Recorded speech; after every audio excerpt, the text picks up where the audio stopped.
Welcome back to Monday Musings, a casual conversation about culture and theology. I'm Justin Ely. And I'm Daniel Chen. We're just a couple guys talking about some stuff. We have been talking about all kind of stuff this past fall, mainly about race. Right. And A then lot about race. we've taken some time off too. But Taken some time off, talked about dinosaurs. Yeah. And today, we're going to talk about Santa Claus again. Awesome. Here Comes Santa Claus Again is the title of our episode. Yeah, I mean, you have all of these Santa movies that have Santa Claus 2, Santa Claus 3, Home Alone 2, Fred Claus. Why not us? Donald Trump Claus. Yeah. Yeah. MAGA Claus.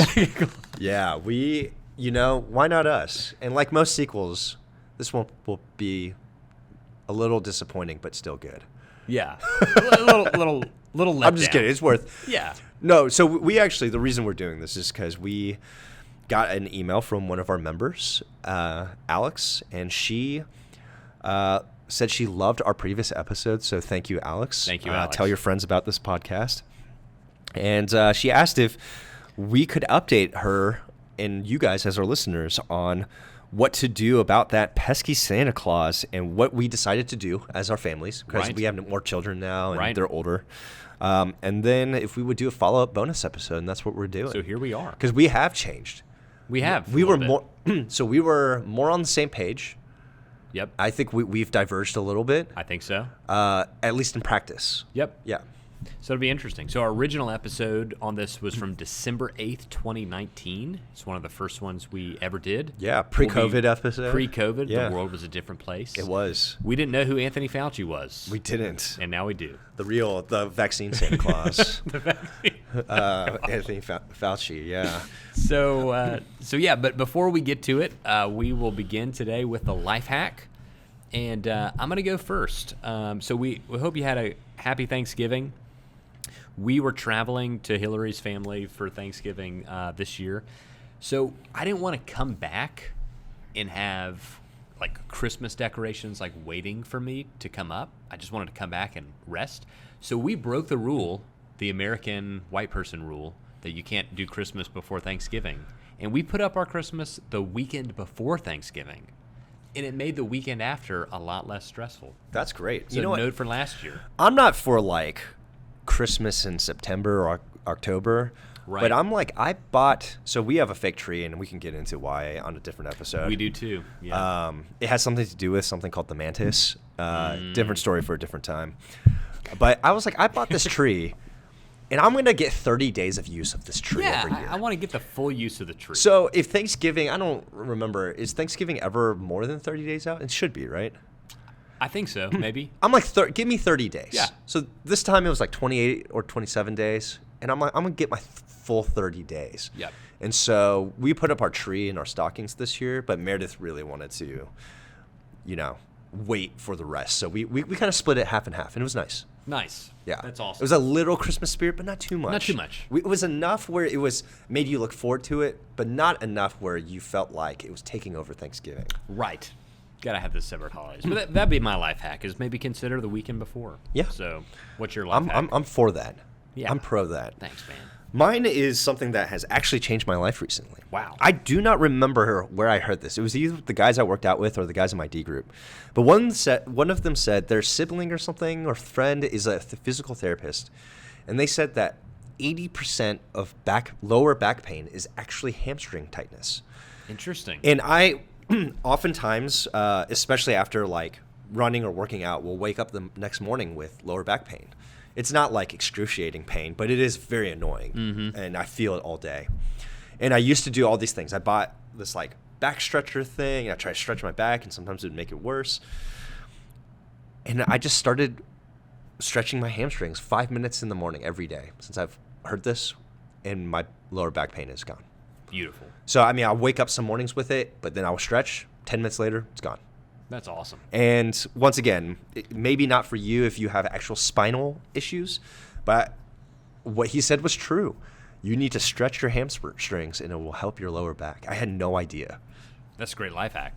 Yeah. You're welcome, America. Yeah. This is how you know we're getting older, Things are a changing. Yeah, this wouldn't have been a life hack if we were 22, All right, so a couple years ago, like we said, we did an episode called "Should Santa Claus Give You Santa Paws?" Oh, that was your yeah. title. Very good. Yeah. So we'll be reposting that. But here's the basic summary of what we talked about. So you'll see 2 new episodes today, but one of them is a repost of that episode. Right. We talked about the history of St. Nicholas. Spoiler alert. Legend has it that he slapped Arius across the face at the Council of Nicaea. So you want to go back and listen to that story. So we talked about the history of St. Nicholas, how that came about, how we got to our modern Santa Claus. You know, the article you sent me that we read before this from the Gospel Coalition says that's an urban legend. Right, I know. Yeah, I think it might be a myth. Yeah. I'm like, I don't really care if a guy is able to fly around the world giving every child presents, but I do care a lot that he hit Arius in the face. Yeah, that's really important. That's going to need to be. That's real. The sense of for me. That's the sense of wonder I need in my life. Yeah. We talked about our upbringings a little bit with it. We talked about the 2 kind of camps that Christians tend to fall in, which tend to be the extreme, yes, you must do it, no, you must not. And then we talked about kind of what we were considering doing, but I think both of us were a little more gray. Our kids were younger. I think both of us were gray, leaning towards not. Right.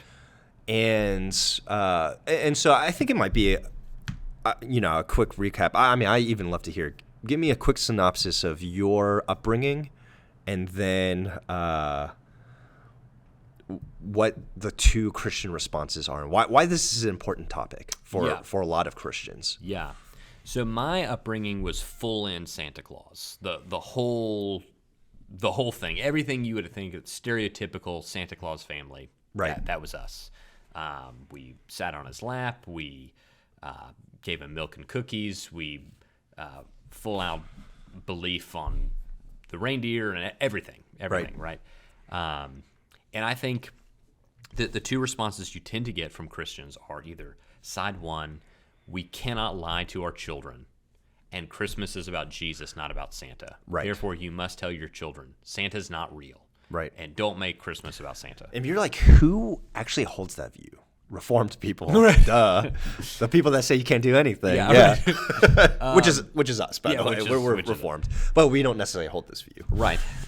Group 2, other side tends to be, do you love your children? Yes. Do you want your children to have joy this Christmas? Are you a Grinch? Are you a horrible human being? Yeah. Of course you have to do Santa with all of everything.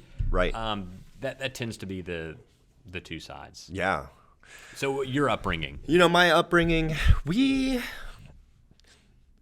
it's funny, I'm like speaking from my memory, but I'm like, how accurate is my memory? So I know my parents don't listen to this podcast, but if you do, you can correct me.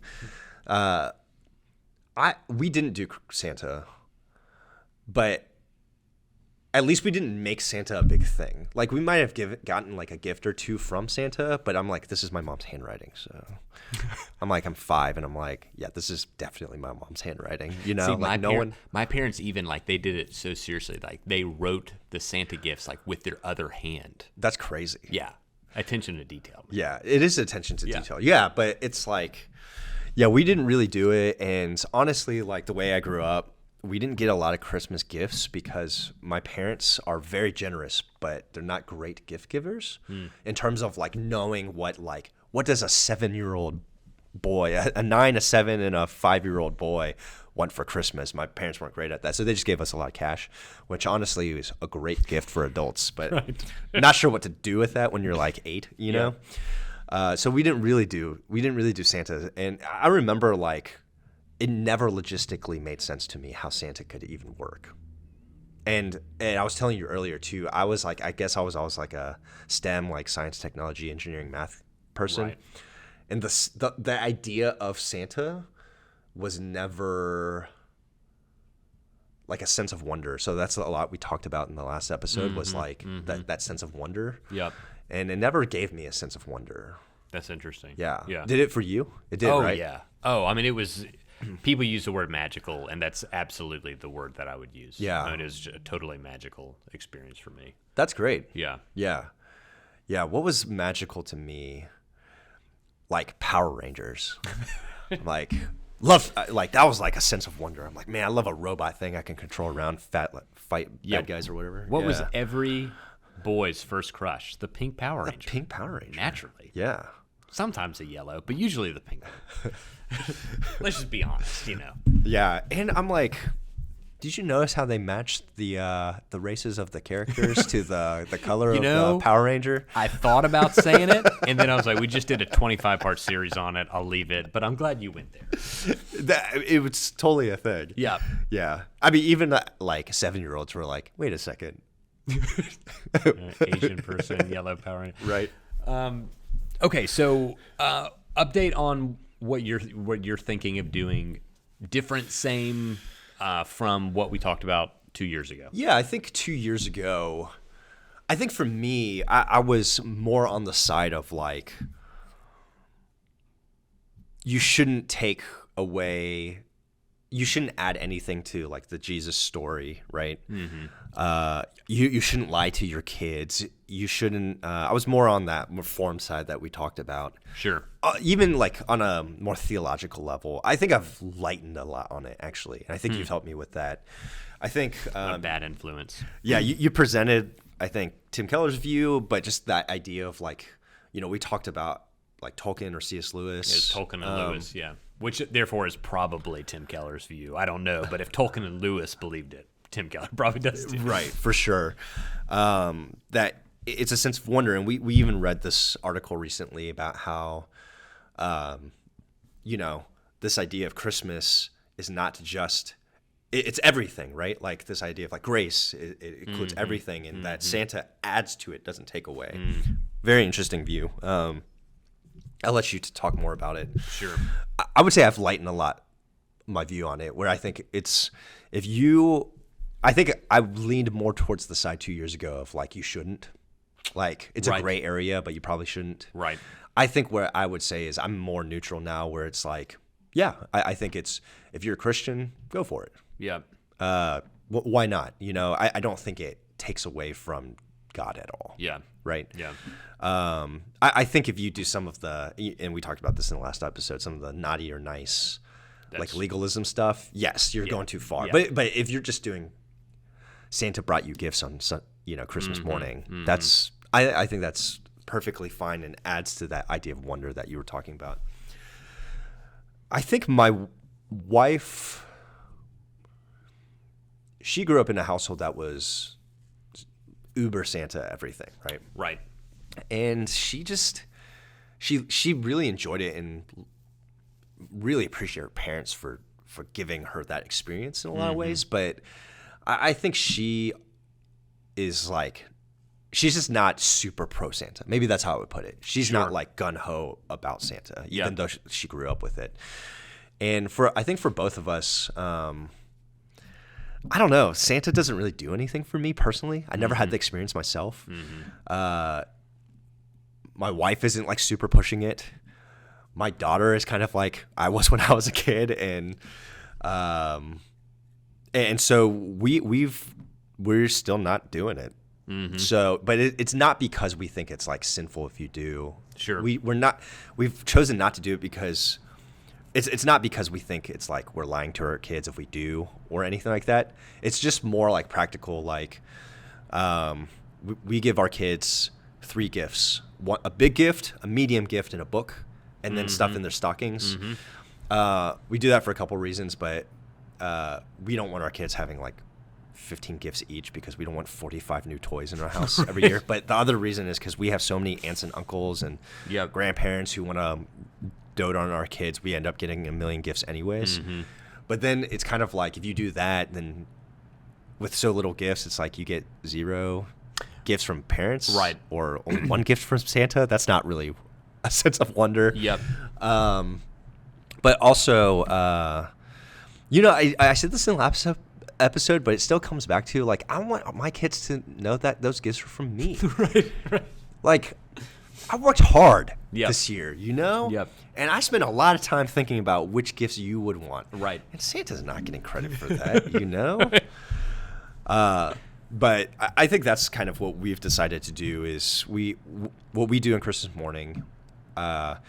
So we do a lot of Christmas stuff with both of our families. They live very close. We're able to celebrate basically for like 3 whole days with our two families. Mm-hmm. But Christmas morning, we get up and, you know, Mary does like some special Christmas breakfast or whatever, and we read the birth of Jesus, like that story, the Christmas story, together. We pray together, and then we open gifts together. And we let our kids know how much we love them and why we gave them to them, and it's a joy for us to see our kids. But yeah, we don't do Santa, and honestly at this point I don't have a concept of how you do Santa to make it like a wonder, and maybe you can fill me in. I'm gonna tell you. And so, but I do love, you've told me recently on how you are doing it, and I really think this is a great way to do it. Sure. And so I really think, even when Alex asked us, I was like, you know what? Let Justin tell you. I really think if you do Santa, I think I would suggest this is the way you do it, what Justin's about to tell you. Once again, my view, it's great if you do. It's fine if you don't. We personally don't at our house. Doesn't mean we'll never do it. No. Yes, it did. I mean, I'm open-handed about it. How about that? Right. But it's kind of like, I guess we're running out of time with the age of our kids. Right.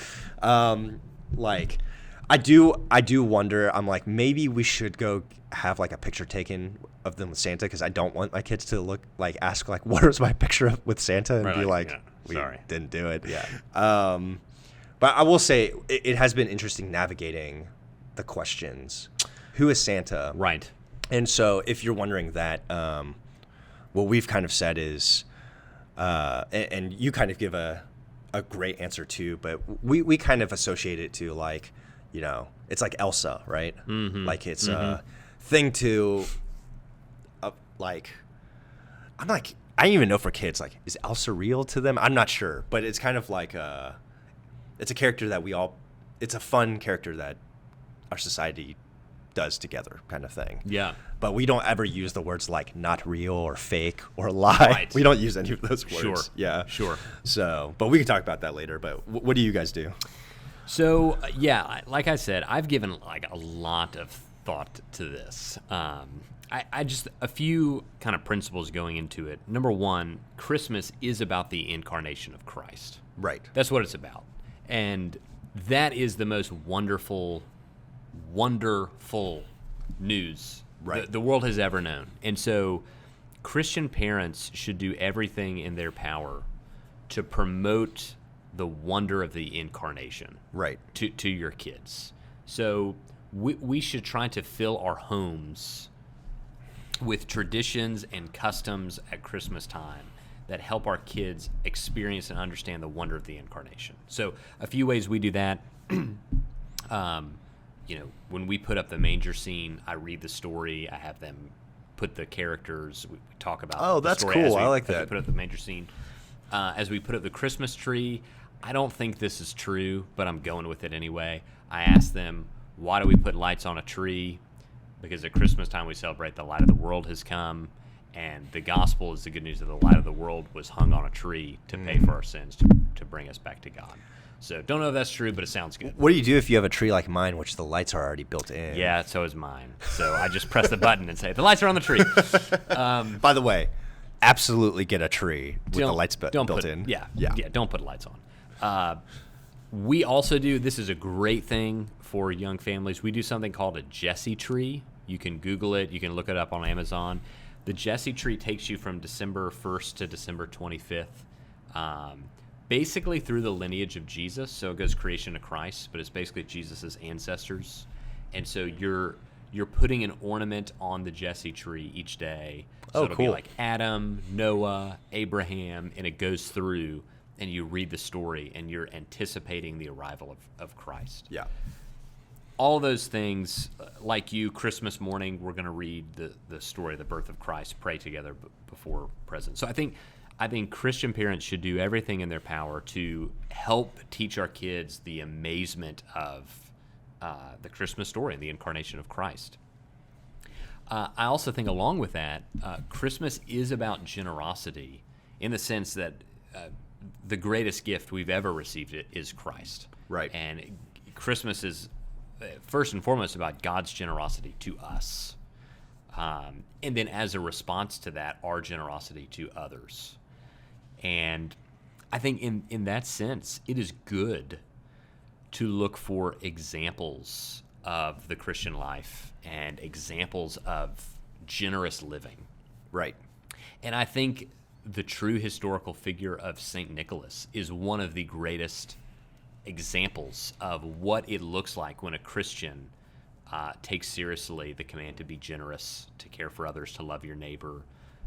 You can listen to our previous episode on just kind of some background on St. Nicholas, but gift giving and caring for children definitely came from the historical St. Nicholas.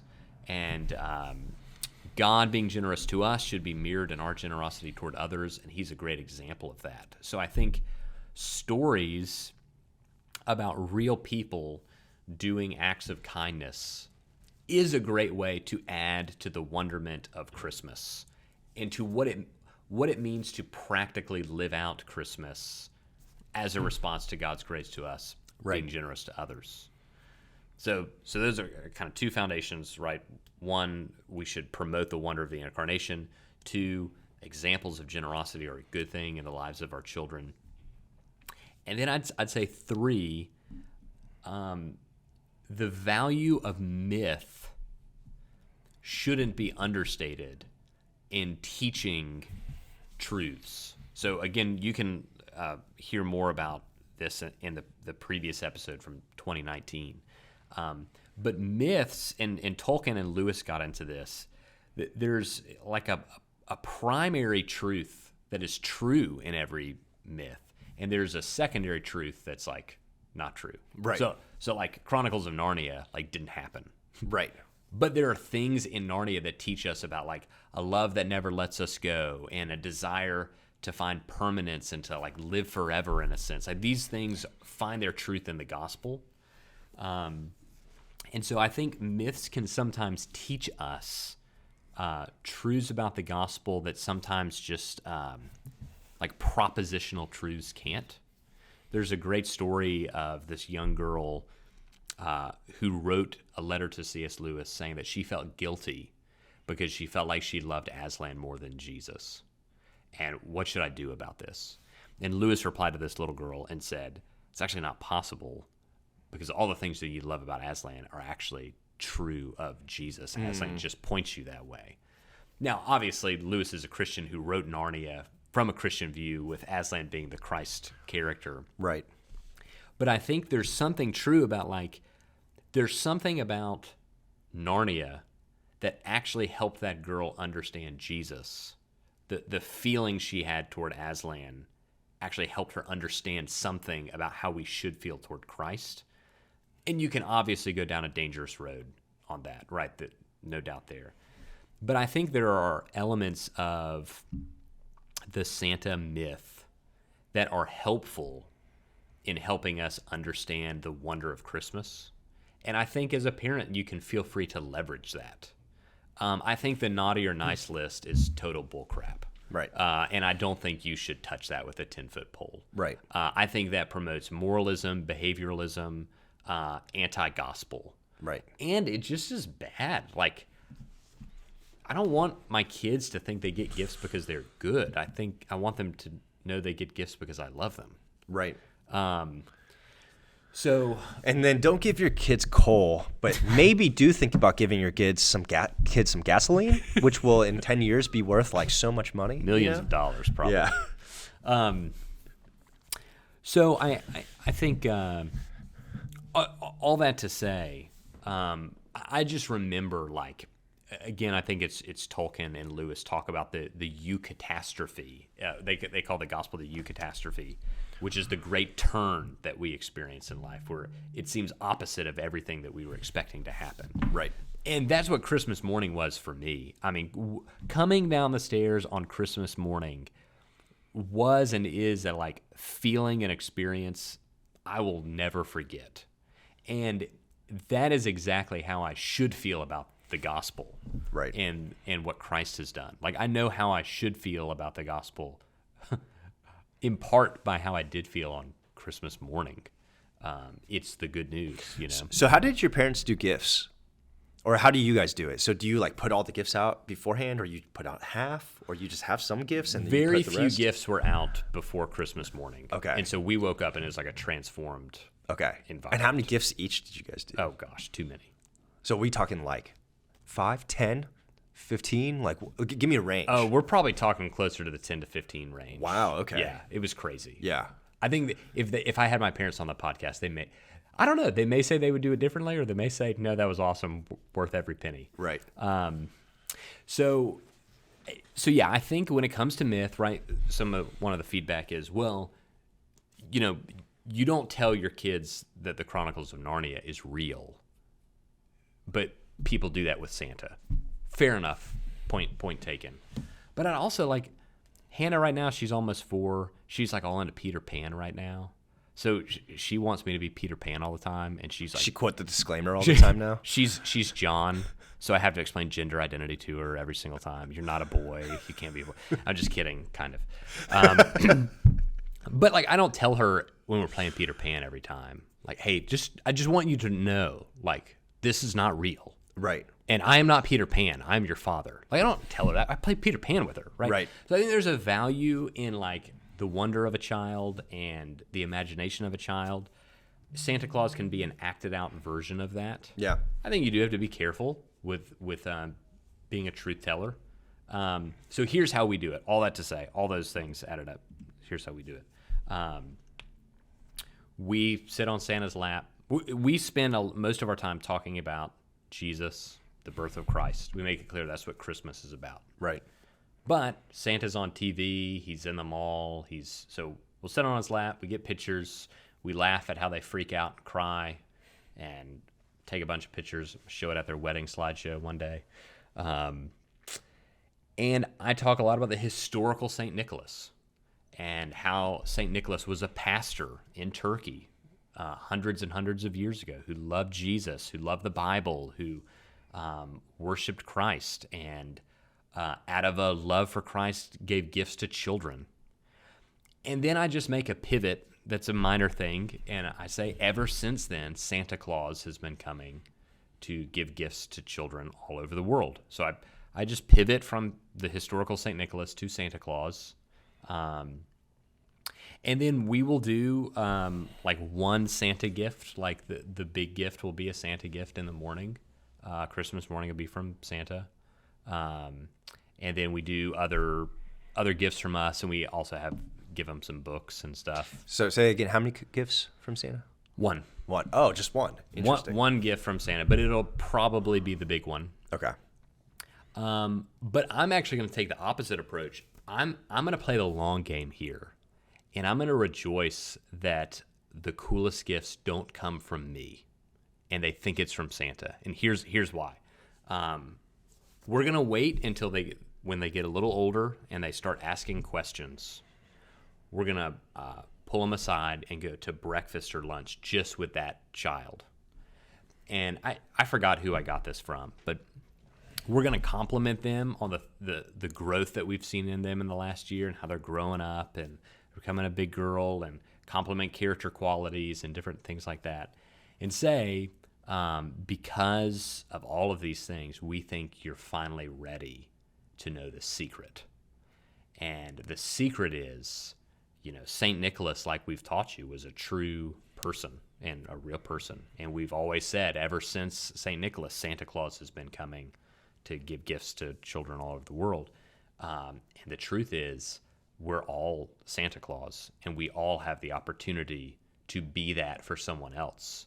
And Jesus talks about not looking to receive credit for the gifts that you give. And right. the Santa story is the opportunity for us to act it out. And so for your whole life, your mom and I have been acting out the Santa story to one day be able to teach you what it's like to give gifts without receiving credit. Yeah. And now that you're old enough, we want you to be a part of this story, and you too can act out the Santa story for someone else. So who is it this year that you want to be an anonymous gift giver to, and practice generosity to, out of a response for how God has been generous to us in Christ? Right. That's how we're planning on doing it. I think that's a cool idea. It's a little different take. I understand some people, like your conscience, won't allow you to even go that far, and I think that's fine. This is a matter of Christian conscience but to me, I'm not lying to my children. I'm telling them the truth. I'm just adding a little bit of a mythical spin to it, and being comfortable with an acted out myth. Right. And then I'm inviting them into a story of secret generosity toward others, which I think is a good thing. Yeah. So that's the plan for now. Yeah. Who knows? And I would say,